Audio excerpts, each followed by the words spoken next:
jelly cover for the LG V20, which I just opened the package a little bit here to get things started. And as you can see, this has a faux leather backing for the LG V20.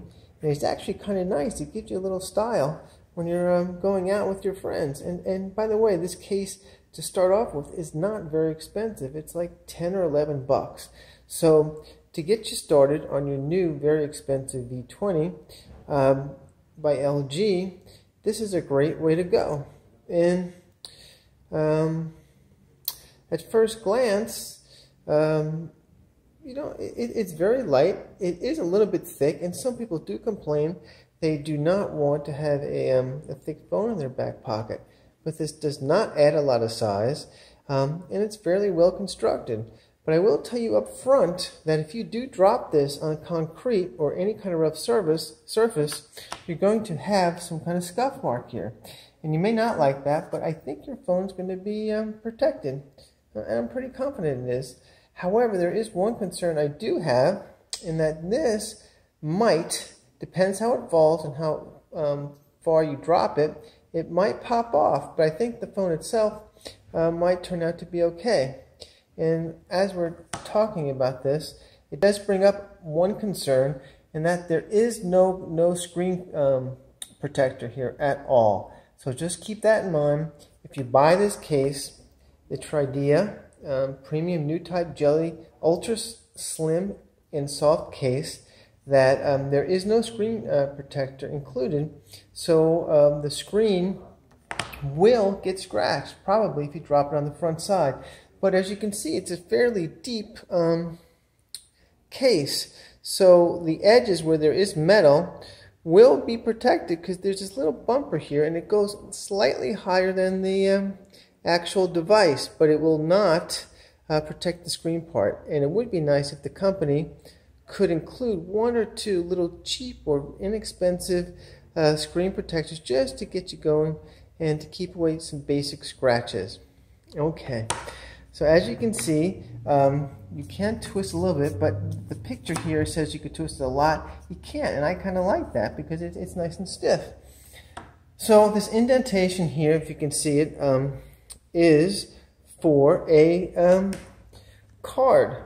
You could put your credit card in there. We like to put our Starbucks card here when I go out with my buddies and to local Starbucks in town, and we can put this in our back pocket when we're walking or running or taking the dog out, and we don't have to carry too much stuff with us, and we never ever forget it. Although you'll probably be able to use your app if you want to, but if you don't want to, if you're a card kind of guy, you would use this slot. Of course, you could use it for your driver's license, credit card, or anything else like that.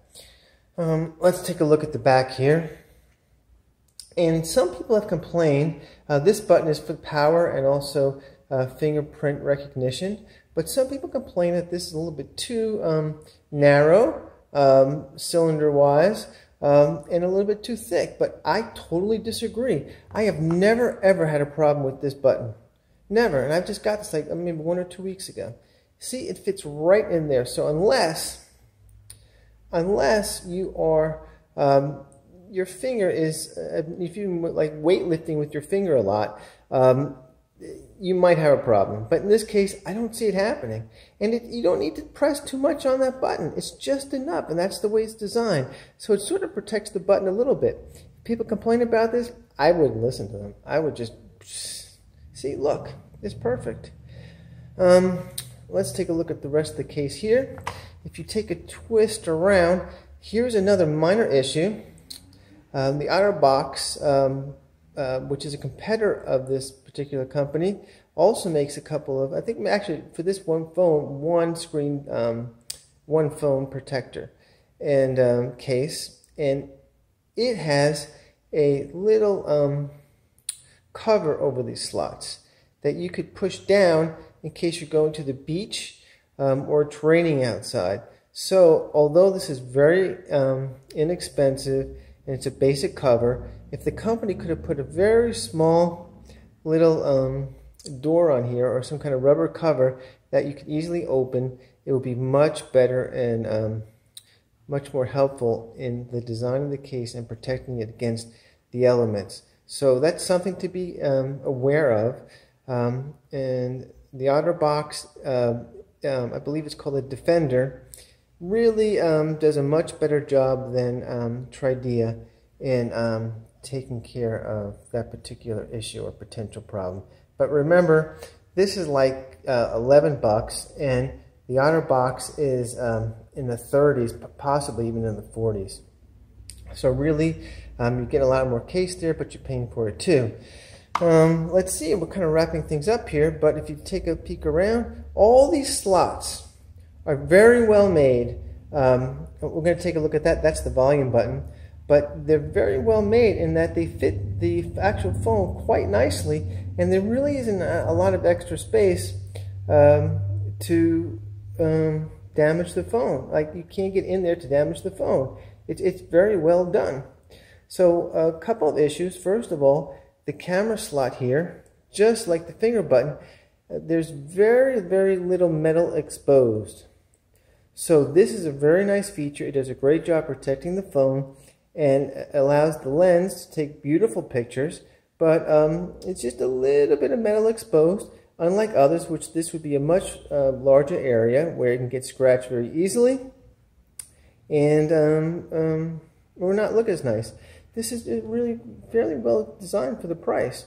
And let's take one last look here. On the volume button side, you'll see that this is totally encased. And I've used this for a while, and I could tell you that the volume is easily adjustable. So there's no need to worry that you're going to have a hard time pressing down. It's not going to work. It's going to fit quite nicely. Now, I think in general, that's pretty much the main features for this particular camera case. And if you like your LG V20, this is a great way to go. This is what the basic packaging looks like. And this is Tridea, Design Emotion, Idea Factory, designed by Tridea for LG V20. And if you love your device, this is a great way to go. Okay, thank you very much, everyone, and enjoy your LG V20. Thank you. Bye.